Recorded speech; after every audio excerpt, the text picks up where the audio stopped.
Former Cross River State Governor Donald Duke says except Nigerian youth mobilize themselves through obtaining permanent voters' cards to vote the right candidates into office, their complaints on social media would continue to be in vain. He spoke at a public lecture held in Abuja by Mike Omotosho Foundation. The speakers, including youth at the lecture, encouraged Nigerians to ensure that their complaints on misgovernance, both at the federal and state levels, is corrected through obtaining PVCs and voting the right kind of leaders that will represent their interests in government. You've got to get involved. How do you get involved? The first thing is even get something as a voter's card. Most of these people that shout millennial and youth and all, they don't have voter's card, right? So get them involved in the discussions and the politics. It doesn't mean that you should run for office, but you can support folks who are running for office because they meet your aspirations, okay? 80% of the people in politics in Nigeria are job seekers. They may be in the National Assembly, they're seeking jobs. They may be governors, they're seeking jobs. Because if you take them out of that, they don't know what to do with themselves. So you've got to change that. You've got to ensure that the people who are willing to get into office are those who want to truly serve and not those who are seeking jobs. There's a lot of noise about 2019, and there's a lot of noise about not too young to run. Youths are clamoring for power, but to a large extent, how prepared are they? Do they even know what to do?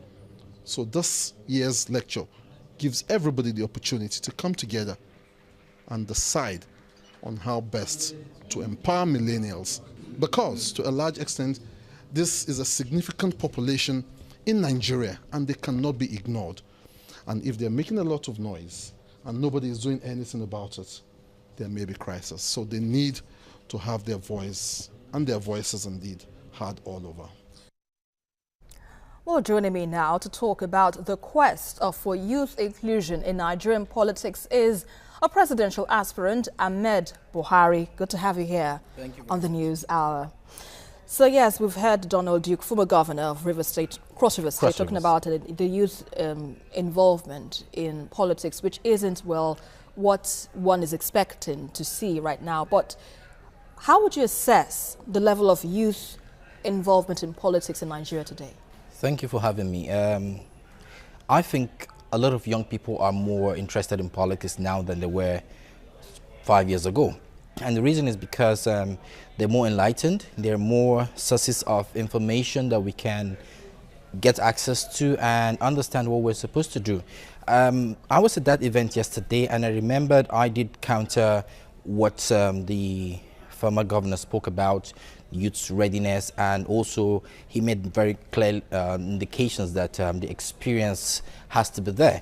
And I just want to put it out there to every young person. The experience that gives you good governance doesn't have to be political.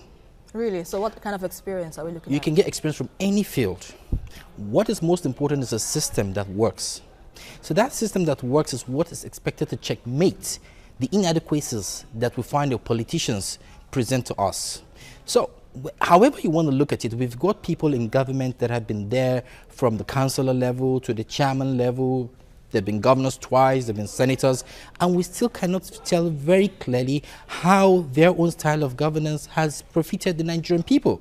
We cannot see the dividends of democracy from that kind of experience. And what we're saying now is, except a system is in place that helps checkmate politicians or elected officials and ensure that they're efficient, they're transparent, and they do everything that they have to do to ensure that governance is being driven to more than anything else, benefits Nigerians. But we have a system that works so that the youth who are trying to take over politics from the old ones can really thrive.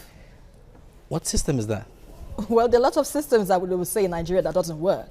Yes, so this is what I've been clamoring for. I think before we can have a country that succeeds, before we can have a country that thrives, we would have to put in data management systems and all facets of our activities.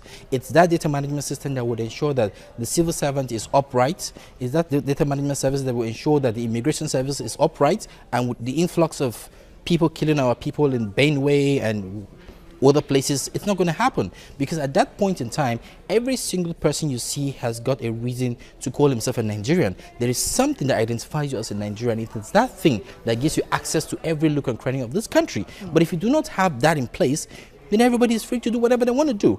Take example with the streets of Lagos. The people you see on the streets of Lagos today, whether they're Okada riders or truck pushers, more than 80% of them are not even Nigerians. But unfortunately, people in Lagos can't even identify them as non-citizens, because there's nothing that puts us together as Nigerians. Well, how prepared are the youth now to take over power in this short period of time? Let us also make it very clear.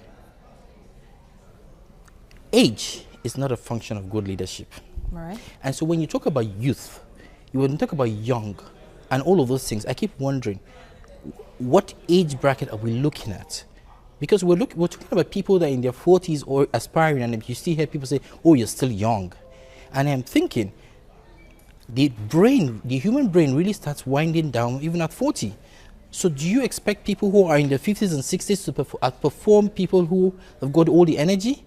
Some of the reasons why we've been set back is because we've been presented with leaders who in reality are a bit tired. I take example, if you look at the system when the military guys were in charge, you could see this vibrancy. I know there were some mistakes here and there, but you could see some vibrancy in how they wanted to execute projects. We don't see any major project coming up today. And the reason is because we're dealing with people who have got to a stage in their lives and they just say, you know what, I think we'll just leave it the way it is.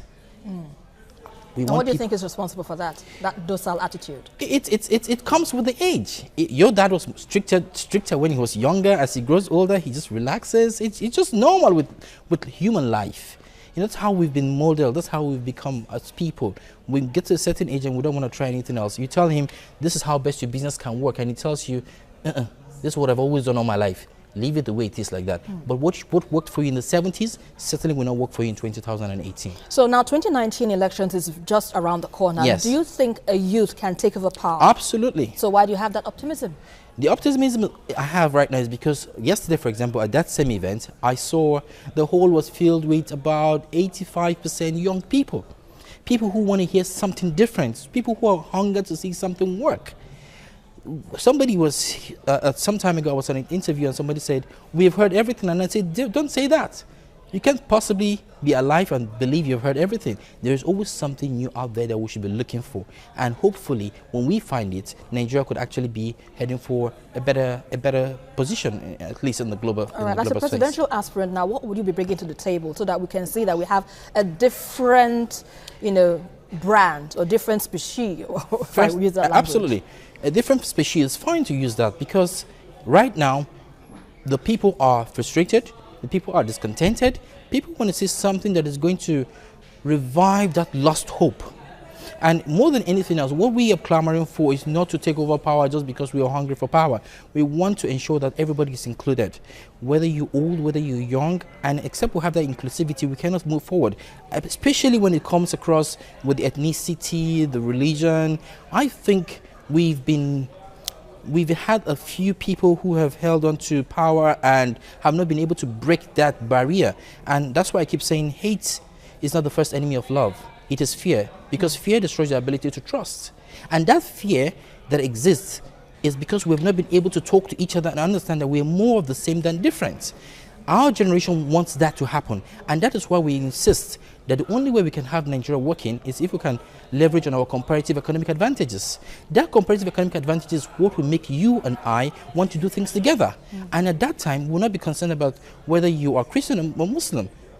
It's the same thing with the Fulani herdsmen. I think the ranches are decent. It's one of the ways to get out the Fulani men from the roads, whether they're killing people or whether they're causing accidents on our roads every day.